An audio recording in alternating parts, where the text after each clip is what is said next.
fazer contato com o advogado e professor de Direito da Universidade de Fortaleza, também integrante da Associação Brasileira de Juristas pela Democracia, BJD Núcleo Ceará, Marcelo Uchoa. Bom dia, Uchoa. Bom dia, Glauco. Prazer sempre grande participar do Jornal Brasil Atual. Prazer é nosso. Uchoa, ontem o Supremo Tribunal Federal determinou a exclusão da delação do ex-ministro Antônio Palocci de uma ação penal contra o ex-presidente Lula no âmbito da Operação Lava Jato. A decisão da segunda turma foi tomada por maioria de votos, os 2 votos favoráveis do ministro Ricardo Lewandowski e Gilmar Mendes e o voto contrário do ministro Edson Fachin.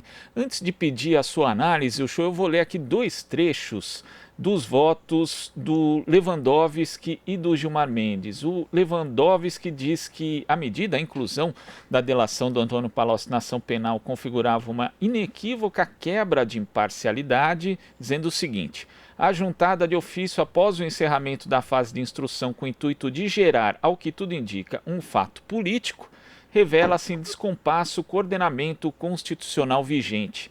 Já o Gilmar Mendes foi inclusive mais assertivo nesse trecho aqui, Uchoa. O acordo foi juntado aos autos da ação penal cerca de 3 meses após decisão judicial que homologara. Essa demora parece ter sido cuidadosamente planejada pelo magistrado para gerar verdadeiro fato político na semana que antecedia o primeiro turno das eleições presidenciais de 2018. Que análise você faz dessa decisão da segunda turma do STF, Uchoa? Veja só, Glauco, foi preciso o ministro Gilmar Mendes. O ex-juiz Moro agiu meticulosamente nesse caso para tentar influenciar no curso das eleições de 2018. Esse fato, essa reprimenda do STF, esta ação do ex-juiz Moro, ele é um dos mais esdrúxulos, chega a ser pitoresco de tão esdrúxulo, de toda essa saga persecutória que o ex-juiz veio levantando contra o ex-presidente Lula. Ele sabia muito bem, que ele não poderia utilizar esta delação, porque esta delação não poderia ser utilizada para o julgamento, para análise do julgamento, porque ela havia sido recusada pelo Ministério Público. Então, mesmo assim, resolveu utilizar uma delação que não tinha sido autorizada pelo Ministério Público, porque ela estava cheia, repleta de incidentes que demonstravam que ela não era uma delação correta, Ela dizia tanto o que as pessoas que acusavam queriam ouvir, que ela chegava a ser imprecisa nas próprias comprovações. Então o Ministério Público optou em não aceitar aquela delação, mas mesmo assim o juiz Moro pegou aquela delação rejeitada pelo Ministério Público, sabendo que não poderia ser utilizado para efeitos de sentença do processo do presidente Lula, mas levou ao processo com um objetivo só, tornar público para que aquelas veracidades que foram ditas pelo Palocci contra o presidente Lula fosse para os ouvidos da população, contaminasse o processo eleitoral e prejudicasse a candidatura do PT. Isto é absolutamente claro, tanto que agora não sou só mais eu, ou só os analistas jurídicos que estão nesse dia a dia de acompanhar esses fatos, que estão dizendo que foi o próprio ministro Lewandowski, foi o próprio ministro Gilmar Mendes. O que não sabia o ex-juiz Moro, o que não imaginava, é que este processo fosse chegar em nível de recurso ao STF neste momento, Glauco. No momento em que ninguém mais acha graça disso, no momento em que já se sabe o quanto isso foi prejudicial para a garantia do direito do ex-presidente Lula, que merecia ser tratado como um ser humano, no sentido de ter um juiz isento, no sentido de ter um juiz que lhe garantisse o direito probatório, a presunção de inocência, e mais, os prejuízos que esse tipo de ação trouxeram para o direito brasileiro, porque eles fulminaram o devido processo legal, eles atacaram violentamente as bases fundantes do sistema jurídico nacional.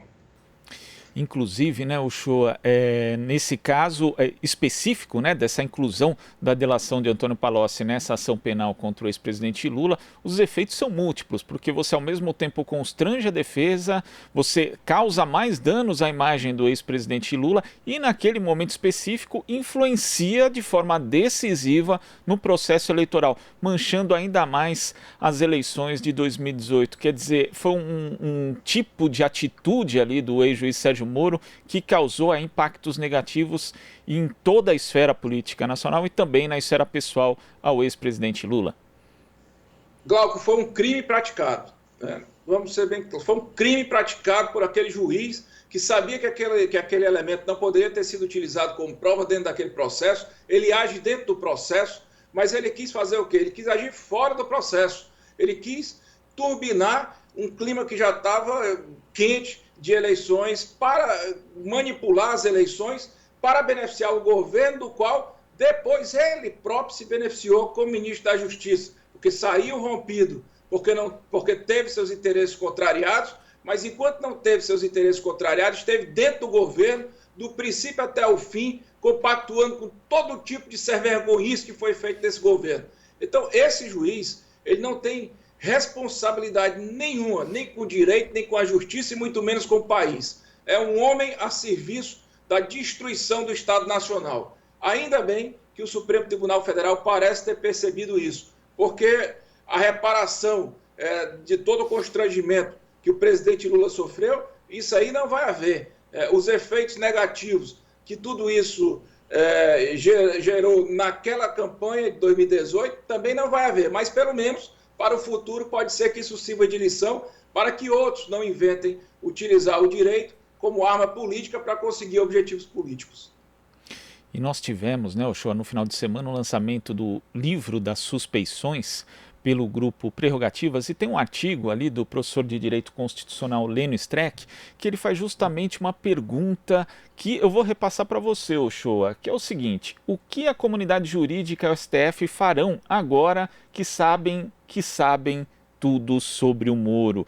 Quer dizer, além dessa questão da inclusão da delação de Antônio Palocci, nós sabemos que houve aí uma série de ilegalidades reveladas pela Vaza Jato, e mesmo antes elas já existiam, já estavam aos olhos do público, na condução do juiz Sérgio Moro durante o processo contra o ex-presidente Lula e também em outros processos ali da Lava Jato. Agora, o que o STF e a comunidade jurídica vão fazer, Uchoa? Eu não sei, Glauco, o que a comunidade vai fazer. São tantos excessos de alguma maneira toleradas pelo sistema jurídico em um dado momento, que se aquilo ali fosse tolhido no momento exato, quando esses excessos apareceram, seria mais fácil. Depois é difícil.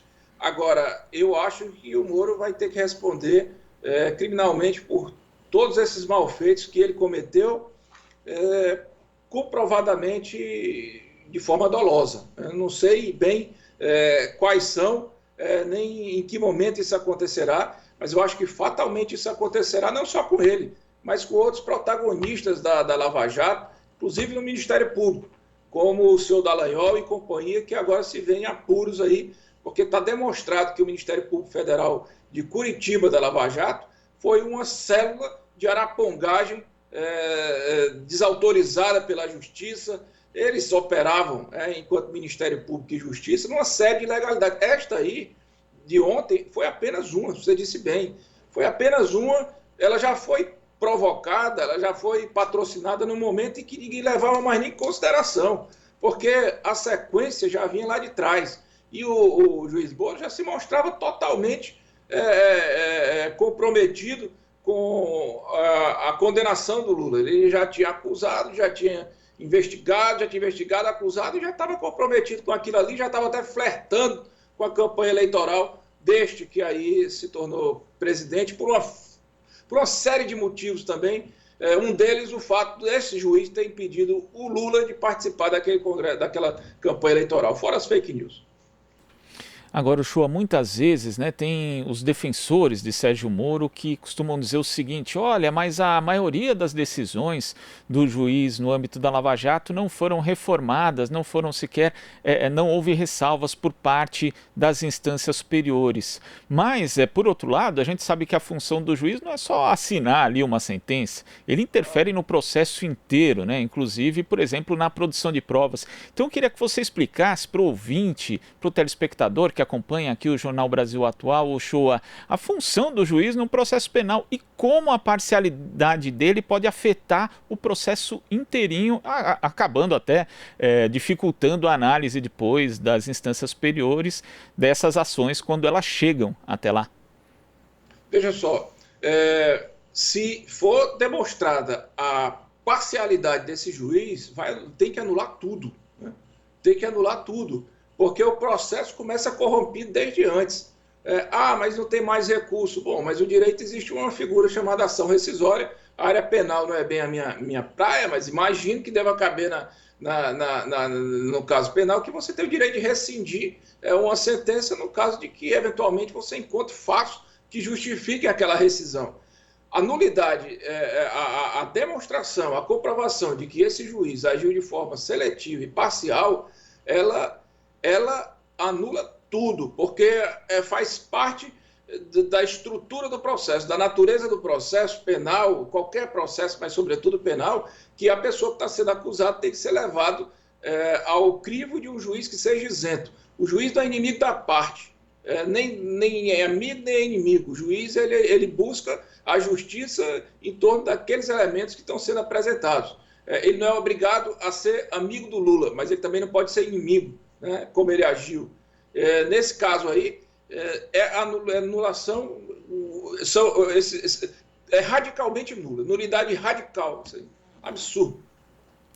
E você acha que esse caso, na verdade, toda essa discussão em torno justamente do papel do juiz Sérgio Moro pode modificar o entendimento das cortes em relação à suspeição dos juízes? Porque aqui no Brasil é muito difícil você conseguir provar a suspeição do magistrado em determinado processo. Inclusive, teve até um julgamento de um habeas corpus no âmbito ali do caso Banestado contra Sérgio Moro, que acabou sendo rejeitado pelo STF em 2013, mas que ali se reconheceu também que o juiz tinha praticado atos que na verdade tinham ferido o princípio da imparcialidade, mas que eles teriam sido reformados nas instâncias superiores, então não teria tanto problema, não deveria dar causa à nulidade no processo. Você acha que esse entendimento vai ser modificado a partir de agora, Uchoa?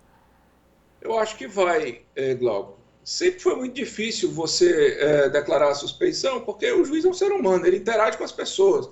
Então, conhecer por conhecer não significa que ele não vá ser justo dentro do processo, que é o que se busca, né? A favor, isso aí não tem... Até então, né, de maneira geral, isso aí era respeitado. O problema é que o Sérgio Moro, ele exagerou, né? Ele exagerou porque, primeiro, olha só, este processo não analisou fatos. Porque primeiro você analisa os fatos, depois você vai buscar as pessoas. Ele analisou a pessoa para depois buscar os fatos. Ele decidiu, em primeiro lugar, prender o Lula. Depois que ele resolveu, vou prender o Lula, ele saiu para buscar toda a narrativa que justificasse aquilo ali. Uma narrativa que não se encontrou. Por quê? Porque o Lula era inocente. Então, isso aí é o absurdo da transgressão do raciocínio lógico, do raciocínio jurídico. É claro que isso aí viola direitos, e foram muitas situações, Glauco. Não foi só uma, não foram duas, não foram três, foram muitas. O Intercept ele veio mostrando de forma paulatina a sucessão daquilo ali. A rigor, essa nulidade já era para ter sido declarado lá atrás. Mas, veja só, o próprio processo do Lula no tribunal, o do triplex, foi um processo que correu no tribunal em menos de 2 meses, com o recesso de final de ano. Isso não existe, meu amigo. É humanamente impossível um tribunal pegar um processo daquele, que é um diferencial na sociedade brasileira, com milhares de páginas, com vários volumes, e simplesmente analisar em 2 meses.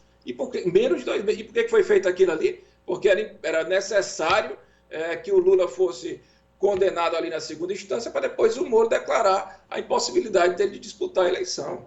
É um absurdo, não está muito claro. O STF viu isso de forma muito clara, a gente espera agora que lá na discussão sobre habeas corpus essas coisas sejam levadas em consideração. E que, claro, depois, de uma vez comprovado que o Moro agiu de forma maliciosamente suspeita, que ele responda por esses crimes praticados.